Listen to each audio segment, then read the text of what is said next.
Morning, everybody. Diesel Don here, talking about exhaust a little further from yesterday. So, EGR, let's start there. That's the first, essentially, line of defense before it goes out the tailpipe. First one after the engine. EGR is exhaust gas recirculation. Basically, they take a percentage of the exhaust that is designed to get rid of the engine. That's the waste of an internal combustion engine.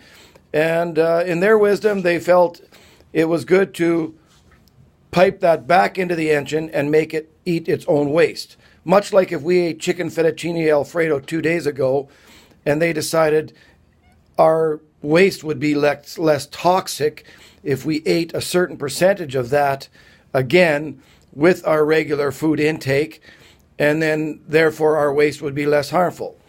A little bit different, but same kind of idea. As opposed to raising combustion pressures, changing how the fuel is burnt, etc., etc., etc. They're just adding on after the fact of what the engine is designed to do, which is emissions is add-ons essentially.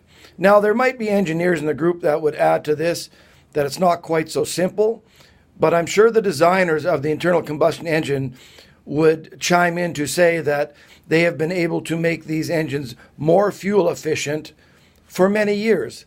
But I don't know who's putting pressure on the industry to keep them where they're at, so they add on these exhaust gas recirculation, diesel particulate filters, and SCR, which is the addition of urea, injecting diesel fuel and urea into the exhaust to make it therefore cleaner at the end. So, I'm not sure why, but we the consumers have to suffer through this experiment, this ill-conceived experiment. I'm wondering how many of my trucker friends, that's my background, big semi-trucks, would like to chime in on the financial burden they had to bear during this experiment. If you would look at the amount of trucks broke down on the side of the road that need a tow truck to tow them, they are likely anything 2010 or newer. The older trucks rarely broke down.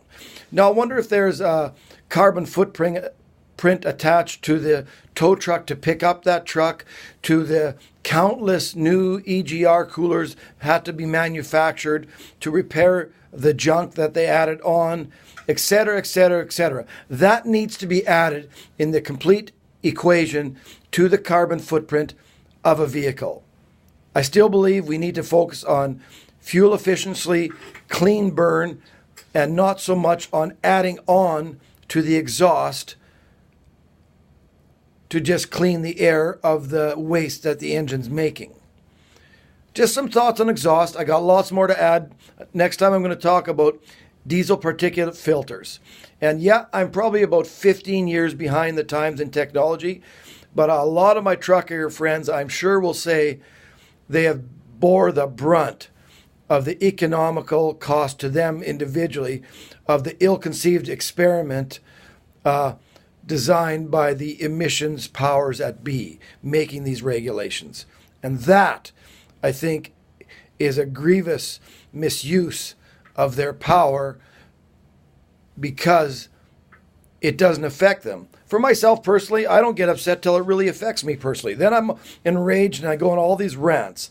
And the eco-friendly people, they're thinking, oh, you know, Diesel Don, why are you such an idiot? Why are you ranting about this? It's better for the environment.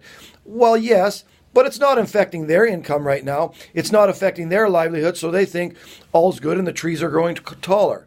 But I would like to submit it's a much more complex equation than that, and I would like to bring the eco-friendly people together with the people that have bore the brunt of this experiment, and then I think the engineers could find a real solution because they're smart enough to do it. For sure they are. And the technology is there. It's just someone is stifling it.